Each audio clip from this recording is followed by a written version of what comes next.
ఇప్పుడు ఆమెది ఒక పద్ధతి. ఆమె ఆమె ఎటు పోతుందో అర్థమైతలేదు, ఆమె ఏం చేస్తుందో అర్థమైతలేదు, ఆమె ఎందుకు మాట్లాడుతుందో అర్థమైతలేదు. కన్న తండ్రి మీద శత్రుత్వం పంచుకుంటుంది. మరి ఆమె ఏమని అనుకుంటుంది?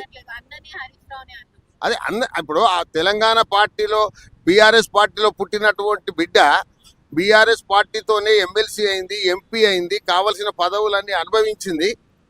ఆమెనే వ్యతిరేకమైంది. ఎందుకు వ్యతిరేకమైందో తెలియదు. కొత్త పార్టీ పెట్టడానికి ఎటువంటి ఇబ్బంది లేదు. ప్రజారాజ్యం పబ్లిక్ ఏదైనా పార్టీలు పెట్టుకోవచ్చు, కానీ ఒక పార్టీని అనవసరంగా విమర్శించడం అనేది మంచి పద్ధతి కాదు.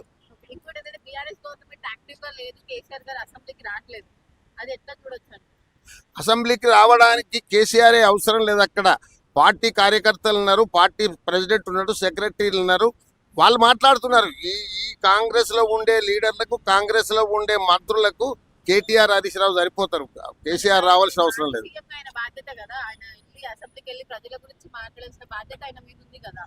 అంతకంటే గొప్పగా మాట్లాడుతున్నారు. అంటే కాంగ్రెస్ లో సరి అయినటువంటి నాయకుడు, ఒక స్టేటస్, ఒక స్టాండర్డ్ అటువంటి లీడర్ లేరు గనక కేసీఆర్ వచ్చి మాట్లాడాల్సినంత అవసరం లేదు.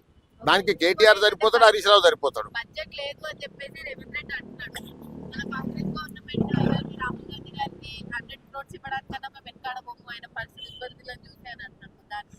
అదే నేను అనేది ఏంటంటే, రేవంత్ రెడ్డికి రాజకీయ అనుభవం లేదు. ముఖ్యమంత్రి పదవిగా అనర్హుడు.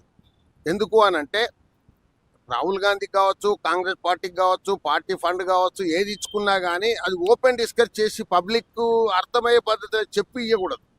నువ్వు ఎట్లించుకుంటున్నావు అనేది వేరు, పార్టీలు వేరు, ఫండ్స్ వేరు. కానీ పబ్లిక్ చెప్పి మేము కాంగ్రెస్ కార్యకర్తలను 1000 కోట్లు ఇస్తాం, అది అవసరం లేదు. పబ్లిక్ చెప్పాల్సినంత సీన్ కాదు, అది చెప్పకూడదు.